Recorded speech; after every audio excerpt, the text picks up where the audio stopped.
Good morning, everyone, and welcome to 1MC Westminster. We are here live at the Magic office along Main Street in Westminster and on Facebook. Happy to see everyone again. Coffee and goodies are provided today by Genie Birds. Thank you to Genie Birds for helping us get going. And if you need help getting going, you can go to furnacehillscoffee.com and enter the discount code 1MC Westminster for 25% discount on your coffee order from them. I know we're all really excited to hear from today's presenter, Oculi, but before we do that, we're just going to run through our little presentation so everyone knows what we're all about here. So the mission of 1MC Westminster is to lower the barrier for access to education, resources, and connections for entrepreneurs. Without everyone here, our community, and our core pillars, this mission can't be accomplished.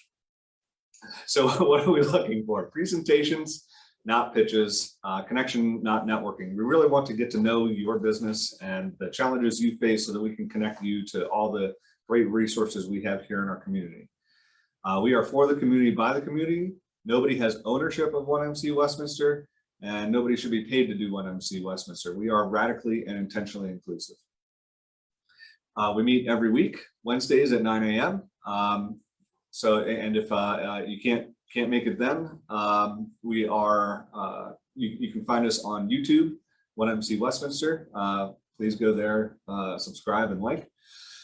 We have two presenters whenever possible. Presenters, organizations, we ask that they be 5 years old and willing to ask for help, because we end every session with the question, what can we as a community do to help you? Here's our organizing team: Graham Dodge of Magic, Russ Hammett, Vicki Slinkman, John Wheatman, Tina Thomas of the Infinite Love Project, myself, Julia Snap from Dirigible, and Gabby Rose, also from Magic. And with that, I will pass it over to Joe. All right, Joe, go ahead and share your screen and go ahead and present Oculi. Okay, so nice to meet you, everyone. And let me know if you see my screen on full screen. Yes, looks great. Okay, great. So we are Oculi, and what we're doing is basically providing real-time vision intelligence while keeping privacy at source. So what we did is, this is like a brief overview of what we're doing. So we solved the data deluge problem. So instead of transmitting gigabits per second of data in computer vision for machines, then we went to megabits or even kilobits. This is more than decades old problem. And we addressed the privacy concern with imaging. So this is especially a need when there are users using this device in the consumer world, and also places where you place cameras in rooms or public spaces. We have an experienced team of semiconductors and vision experts on board, some of whom have more than 20 years of experience in the technology itself, in business development and entrepreneurship, and technology executives. And we developed technology. So we have chips on hand that we are using within our engineering capabilities and delivering to customers. So what I'm going to show you today is something that is ready for commercialization. And the bottom line is that we are enabling the lowest latency, power, size for many vision applications, and we can ultimately power, so we can ultimately enable anything smart. So going into some of the overview of technology. So within the last century, we had a lot of advancements in technology. So we saw the first commercial radio, we went into microprocessors, we delivered consumer products like the iPhones, so smartphones, which are very efficient.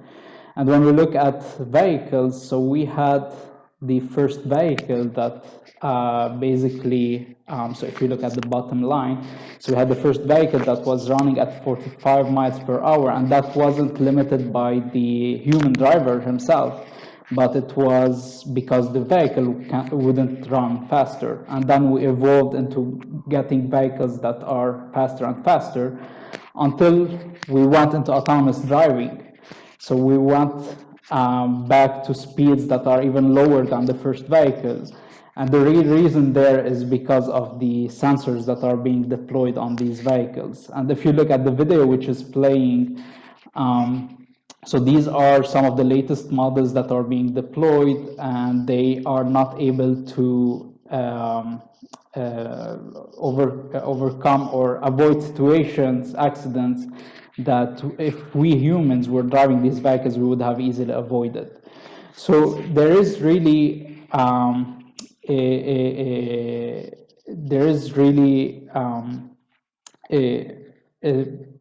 a problem in the power consumption and the latency. So when like the time to make a decision that needs to be addressed in several computer vision markets.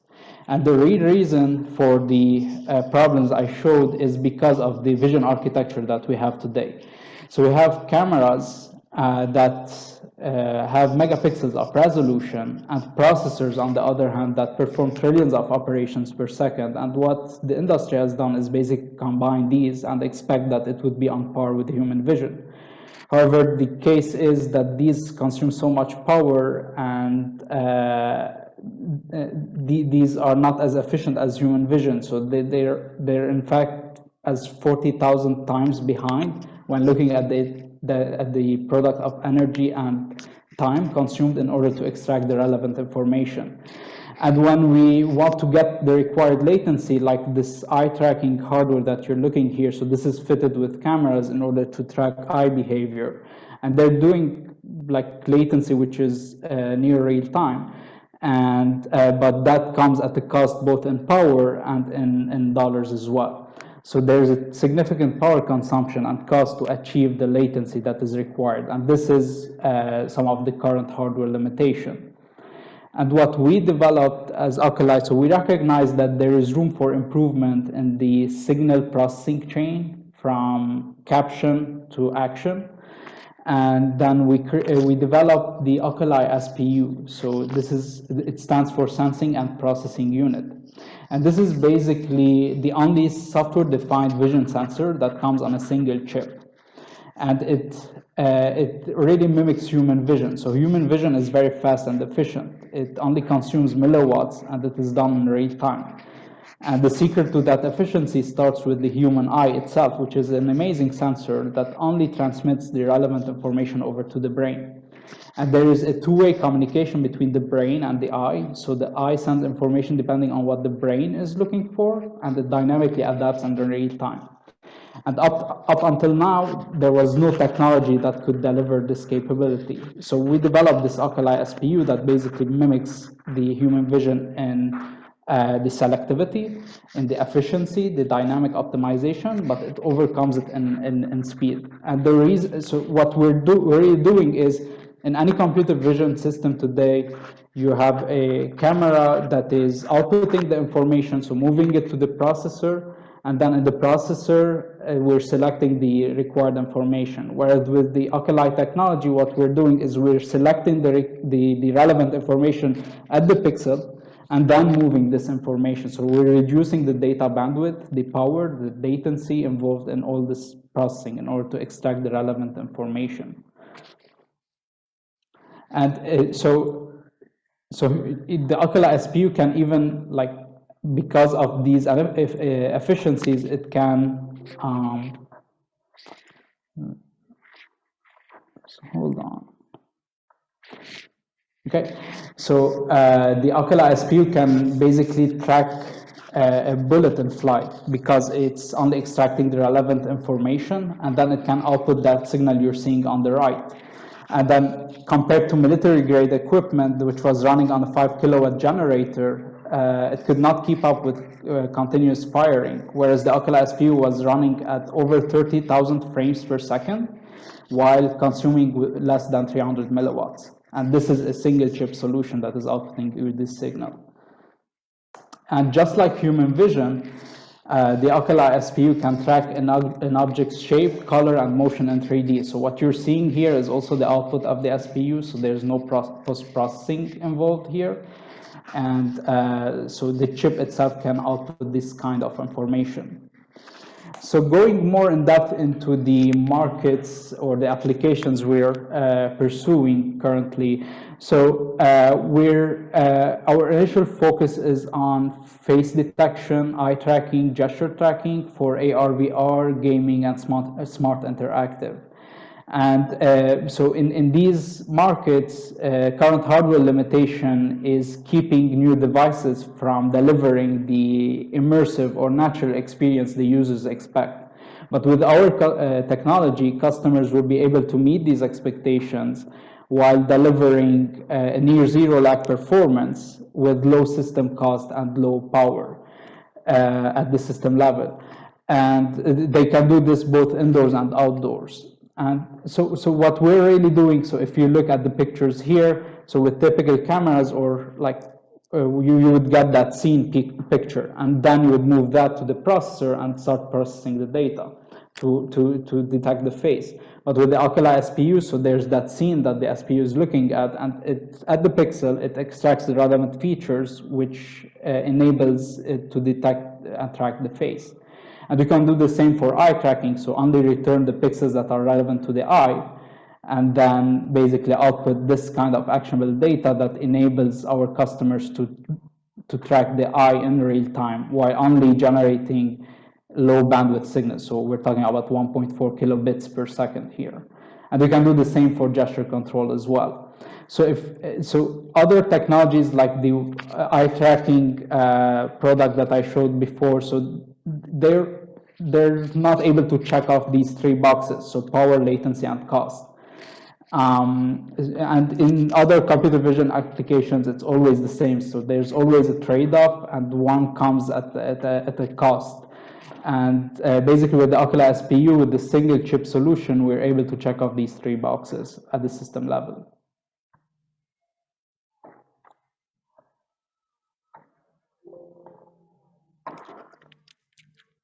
Okay, so we're really targeting OEMs and tier 1 companies that find our solution solving the fundamental challenges in power and latency to enable a new class of vision AI. And what we're enabling them to do is this eye, gesture, and face tracking to deliver this natural and immersive experience with a lower bill of materials.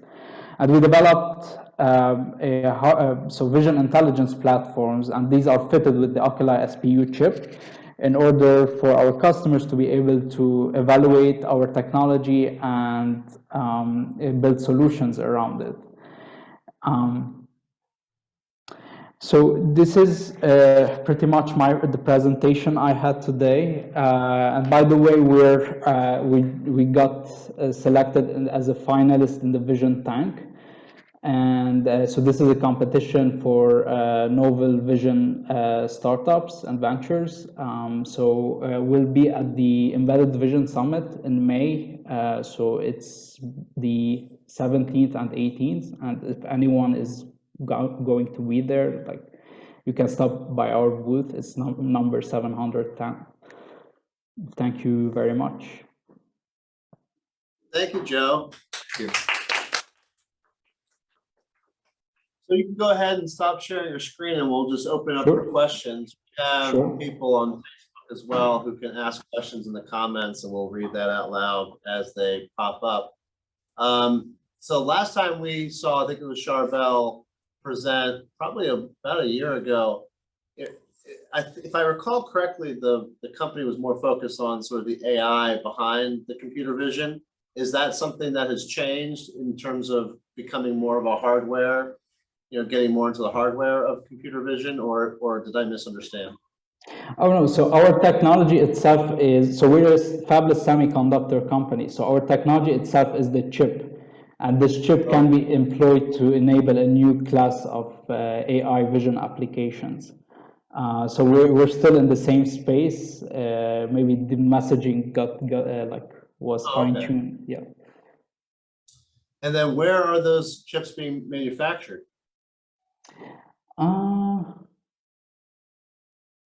I'm not sure. So I don't get involved in that part of the business. So yeah. So we're at the stage where we have we have the chips. So some of the examples I showed you today were from our chip that we're using within the engineering team, and we delivered to customers. And this was intended to be a prototype chip, but we also proved to be effective, so we delivered it to customers as well. Gotcha. So the chips you have right now have been prototyped basically, like sort of one-offs. You're not mass manufacturing them. Yeah. Yeah. Are you still based in Maryland? Yeah, we are. Okay, great. Was it Columbia? Is that where you guys are? Yeah, so it's close to UMBC. I'm personally not based in Maryland, yeah, I've never visited the office there, but it's in UMBC. This is my understanding. Oh, okay. Yeah, okay. No, that's close. That's pretty close. I just have a quick question. Yes, Kim. You were focusing on VR, AI for gaming. Do you see this chip being used in more commercial aspects like autonomous vehicles, smart street signs, those kind of things? Yeah, exactly. So we are focusing on these for like the short term, but we can easily expand into other markets such as automotive that you mentioned, so ADAS applications or intelligent transportation systems, even IoT, industrial, smartphones. So these are places where we can enable low latency, low power vision with low cost. And basically how the technology is working, if I understand, is that it's looking for the differences in the pixels as things tend to move, so it's detecting the motion. Is that right?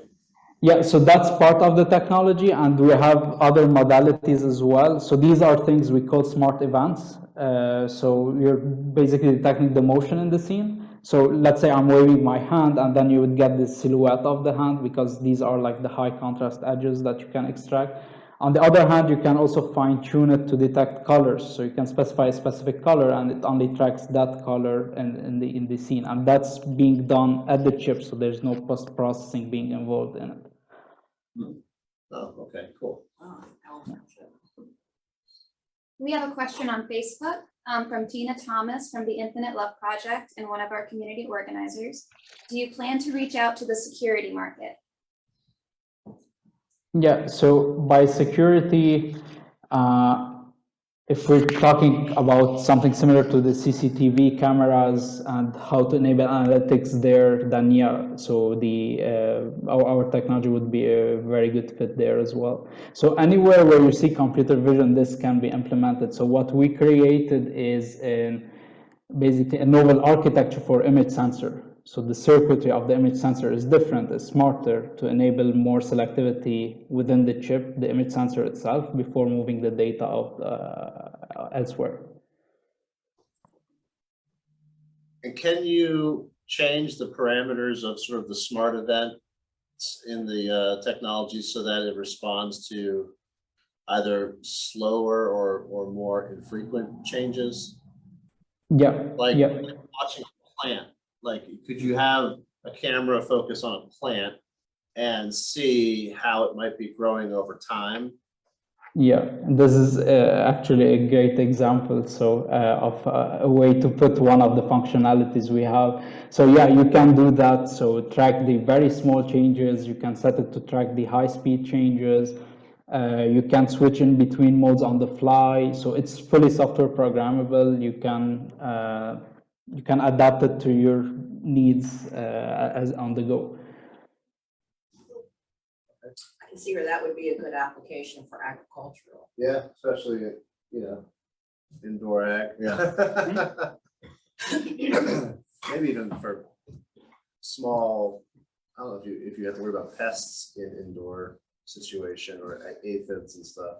I mean, yeah, depends on if you're, bringing in anything from the outside that's not sterile. Right, Yeah, there's all kinds of possibilities where those kinds of things can be introduced. Is that a question? Yes, we have another question on Facebook from Rick Leinbach from Startup Portal. Are you working with other companies to test your chips? So not for testing specifically, but we do have, we are engaging with some chip companies for other purposes. We're also working in terms of like developing algorithms to process this so efficient data, the actionable data that is going out. So we're trying to develop partnerships with universities, with research institutions, tech transfer companies, and etc. in order to start having this within like the engineering community as well, so that like there are the tools that are present that everyone can use in order to enable new applications. So if anyone is interested in working in that part, so anyone from the audience, or you might know someone who might be interested in that, then let them reach out to me. We are looking for these kinds of partnerships.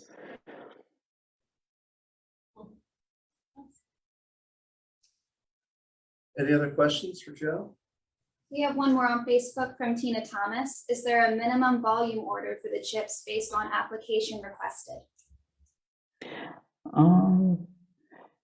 So I wouldn't say there is a minimum value, a minimum volume, but so we are looking to supply high volume markets. This is where we bring most of like our value on the business side. And so yeah, I think quantities and volumes will be on the higher end rather than a few units to be supplied to customers.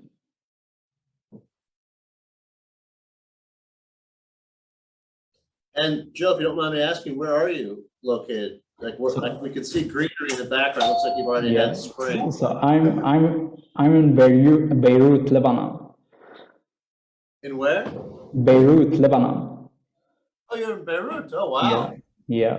Then this is a very good connection. Yeah, surprisingly. Yeah.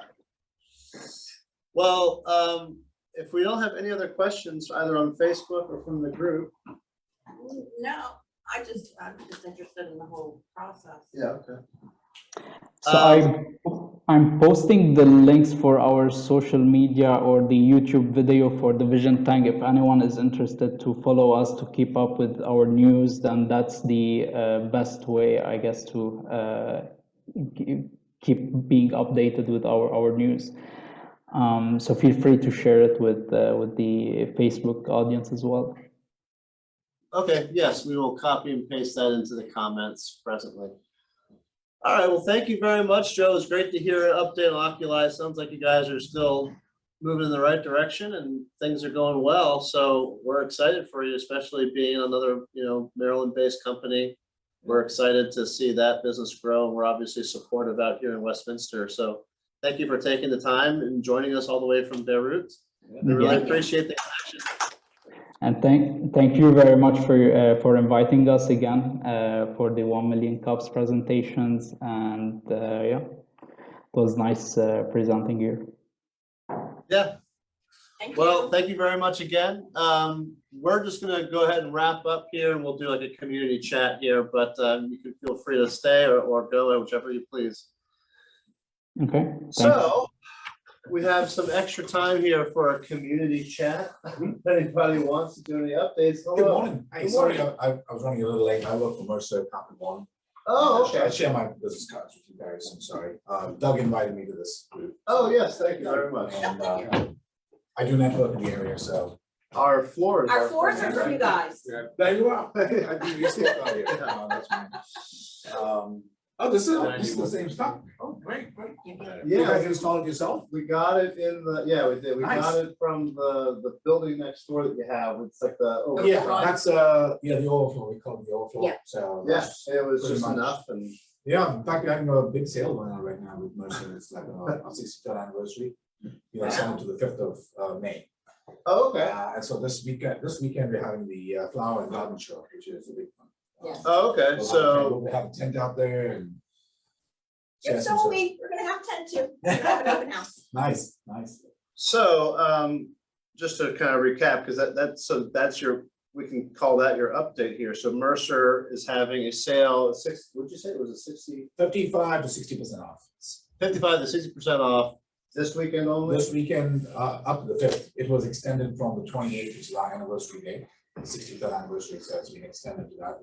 Now, if you're probably saying what, why is it being slashed down?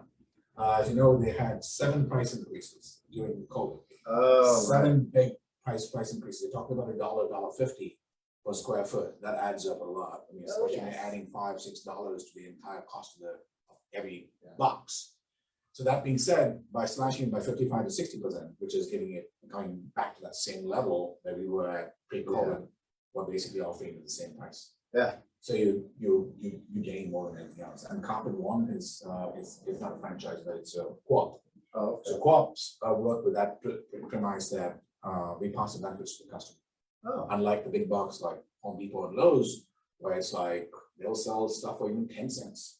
Because they buy in the millions of feet of carpets and the millions of whatever stuff, and you never get to know there's a slight flaw, a slight defect in the product. So it's just that we believe in that premise of have good quality products. We stand by it. We'll install it. If you're not comfortable with it, we will not sell it to you. okay. Whether you make a profit or don't make a profit, Jim is the one who selects the products. He makes sure he hand selects them. So when people come out to us, they come with stuff and they want us to sell their product, because for them, it's like the Main Street store is a family-owned business. Yeah. And you're one of the businesses that actually know what you sell, as opposed to a lot of the bigger stores Yeah. that Yeah, we'll educate you. don't about it. know what We'll- they have. Absolutely. And, You can speak to I did it myself. I graduated from sales. I did sales for 1 year before I went into networking, primarily networking, because that's where my strengths are. Communicating with CEOs and top executives. We're part of 3 major groups, Accelerant, Pacesetters, Baltimore, Annapolis. Accelerant has got 6 locations nationwide. And from all the big companies like Brother Services, Paul Davis, Cole Roofing, Godian Systems, the CFG Banks, those are all the big guys who are in that group. And when we don't call it network, we call it business to business partnerships. So we'll be sitting in a discussion like this, and we were talking about how we can help each other out. We don't sell to each other, we sell through each other. Okay. Yes.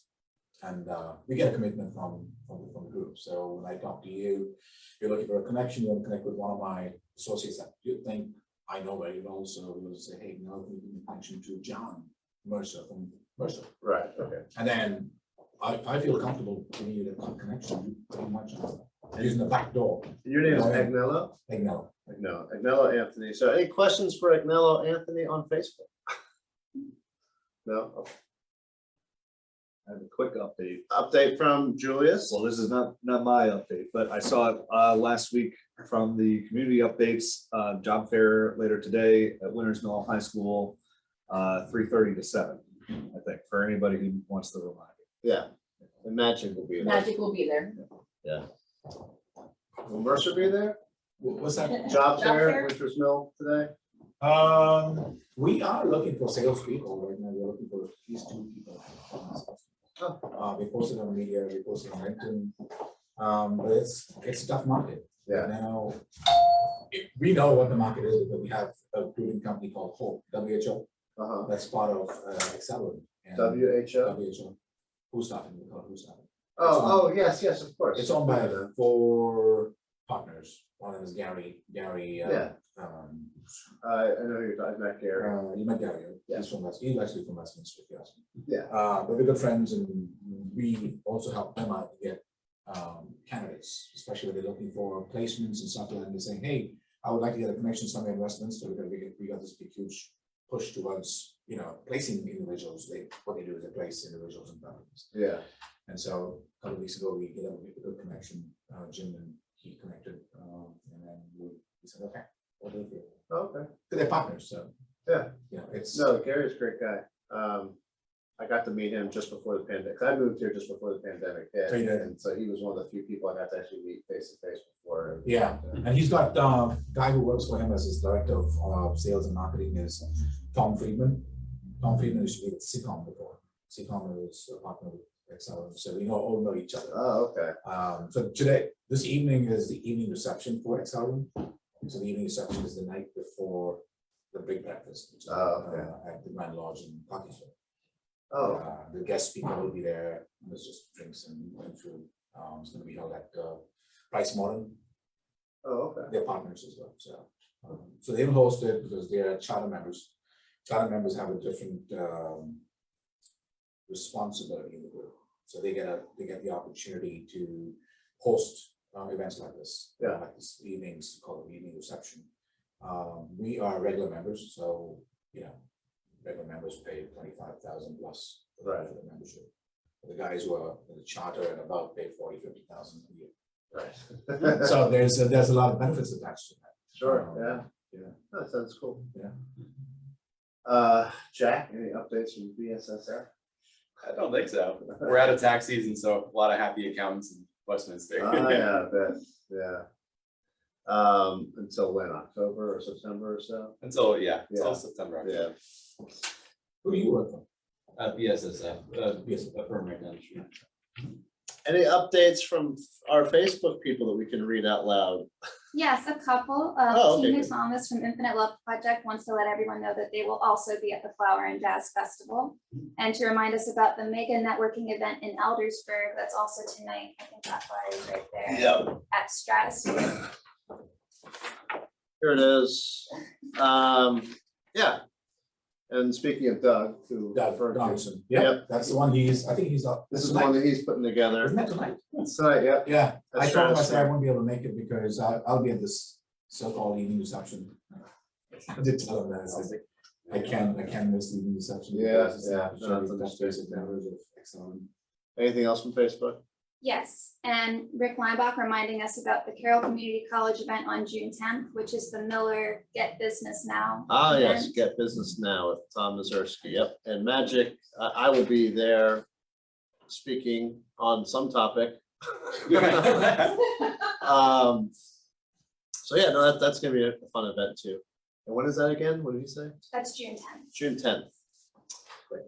And we are starting to do outreach for Good Game Fest planning at Best Western on November 4th, 5th, and 6th. We're looking for more sponsors and partners. Anyone who wants to get involved with the Good Game Fest, Carroll County's leading game festival. Reach out to myself at Magic or Cam or Gabby at Magic, and we'll get you in the fold, so to speak. All right, anybody else? Just that we are starting our senior online safety All right, workshop here in the main office. so if you know any senior citizens, anybody, parents, grandparents that you are concerned, or maybe you yourself need some help with, and AARP's already starting to target you for advertising, reach out to Magic or go to magicinc.org/events. And these are workshops that we're hosting for free. We'll make sure that you have all the info you need to avoid being scammed and phished and all that kind of stuff. Seniors are the most highly targeted demographic for scammers and hackers. So if you feel like you're being inundated, it's because you are, if you're a senior, and if you feel like your parents or grandparents are constantly having virus issues with their computers, it's because they're being targeted. So we can help with that. These are all free, starting in May this month, later at the end of this month. So go to magicinc.org. And there was something, I was gonna say, we had our Capture the Flag event. Kim, do you want to do any quick update about the results of the Capture the Flag event? We did our capture the Oh, flag. they can't hear you yet. Okay. Yeah, come around the side of the camera. We did our capture the flag event this past Saturday, the 30th. We had over 300 participants, mainly from Estonia. I don't know if anybody knows, but Paide, Estonia is the sister city to Westminster. So we do a lot of programming with Estonia.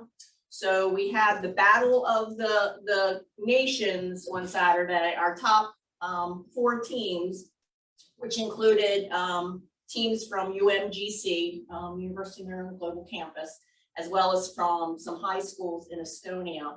And they pretty much battled it out the whole competition. We didn't even know who was going to win until the very end. So it was very cool to watch it.